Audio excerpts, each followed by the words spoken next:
Today I want to talk to you about the secret of work-life balance and how you can do something really simple to get much better at it. So it's a windy Sunday morning. It's today I always talk about personal life, personal development and personal education, and this is something that's very close to me from a personal perspective, something I've been notoriously bad at over the years, something I'm getting consistently better at, but I still have a long way to go to master this one. And I think it's a really difficult one to master. It's not a difficult one at all to get better at.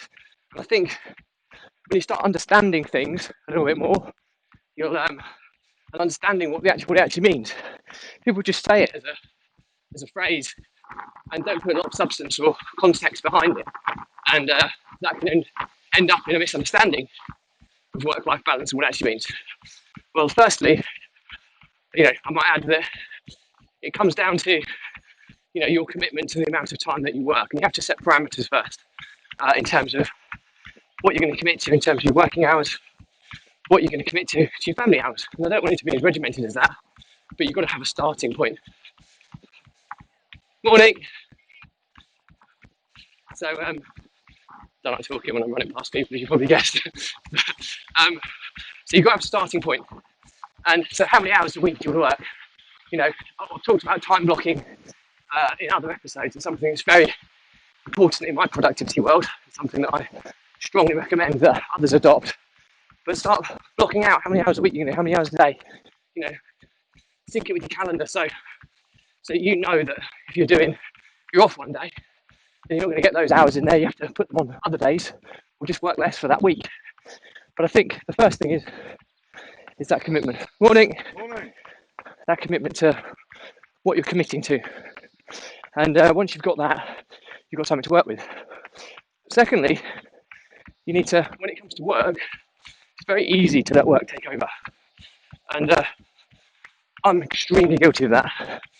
And it might sound like a bit of a contradiction. Morning, mate.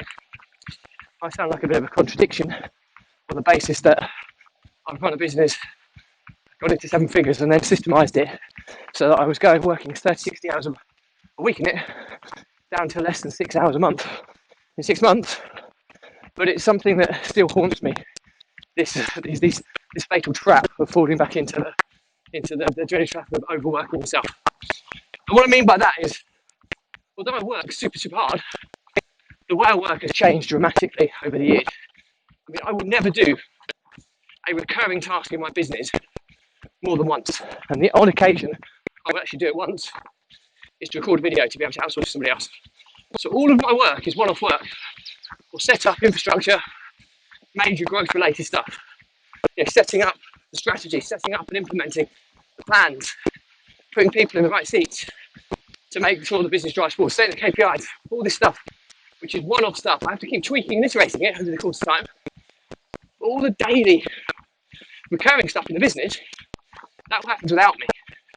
If I take time off, okay, the vision and the planning might pause, but that's okay. You can pause that and you want. It doesn't have an impact on the business in terms of the day-to-day running. So the key is I am spending my time super well. I often spend too much of it in the working environment. So back to the big question, work-life balance, how do you get better at it? Well, firstly, understand what the statement says. People say, work-life balance, easy said and done. But the clue is in the actual phrase. And it's not work-life, it's the word balance. And this is why you need to commit to how much time you're going to spend on your work each week, how much time you're going to commit to family. And what you do is, inevitably, there's going to be days and weeks where one has more demands than the other. And what you do is you balance it. It's give and take, it's compromise. So what we mean by that is if I'm planning on doing 20 hours a week, I do 25 hours this week, then I owe my family 5 hours of my time. So the next week, or some point in the future, I will block out 5 additional hours to give it back to my family. And then vice versa. If you set X amount of time for your family, and you have to be careful and say it, I don't want to sound like I'm so important. I don't have time for my family. It's not that at all. But if I don't time block, it doesn't give me the habit or the traceability of ensuring that I give the important parts of my life the required attention. So please, I would love nothing more than to have 100% of my time with my family. However, to meet the goals and ambitions of my family, I have to change some of the work that I do, implement some of the new strategies to obviously grow the business, to provide the income that will give my family the goals and values that we try and achieve. So obviously that's really, really key. So yeah, likewise, if you give extra time to your family, schedule that time back in your work calendar in a week in advance or at some point in the future. It doesn't have to be next week. But you just keep a track of this. It's not difficult. And that way, you will always, and every week, just reconcile, how many hours did I do? If you're time tracking, this stuff is easy. If you don't time track, maybe this should be something as a consideration to why you should time track.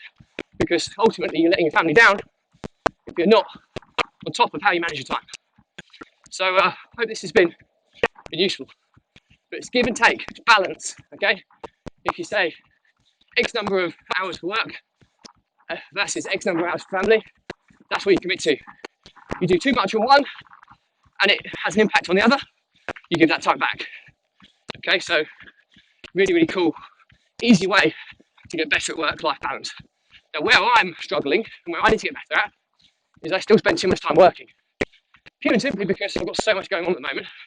Like I say, it's all systemization, planning, strategy, vision, high level. This is stuff that's going to make the money, but all of the day-to-day stuff is done by the team. So I'm working really smart in how I spend my time. I'm just spending too much of my time in my business, but I'm okay with that because it's all in line with my goals and milestones I'm trying to achieve for my family. So, but one of my goals and milestones is to reduce the number of hours I'm doing. And I can tell you now, a month, 2 months down the line, I'll probably be working 75% of the hours that I'm doing now, and I'll continue to monitor and track that, and I'll continue to focus on reducing that. So it's a really, really important part is there's no point capturing data unless you're going to use it to make decisions moving forwards. If you're capturing data and not using it, stop capturing the data. Unless it's automated, you're wasting time on capturing data that you're not using. So a little hack there. Sorry, it's really, really windy today. So that's pretty much what I'm going to say today. It's a nice, relatively short one today. But really, really work on this. I cannot stress how important it is. I've seen numerous friends and business acquaintances over the years lose their families or lose the things that are most important to them because they get this so horribly wrong. And, talk to your partner about this. Your partner, wife, or husband, boyfriend, girlfriend, whoever. Just make sure you get them on the same page and understand what you're trying to do. When they understand, they'll perhaps give you more support than sometimes it may seem that they're giving you a bit of a hard time. But all they really want is the best for you and your family. So, when you have to flip it on its head and look at things from both sides. Super windy again. Okay, well that's it for today. So to summarise, you want to identify how many hours per week or per day you're going to commit to family and how many hours you can commit on a daily, weekly basis to work, and then you're going to measure it, and you're going to, if you overspend your time in one area, you give back to the other in the future. So you need to track that. And the third and final one, communicate with your partner, explain what you're doing, get their understanding, their buy-in.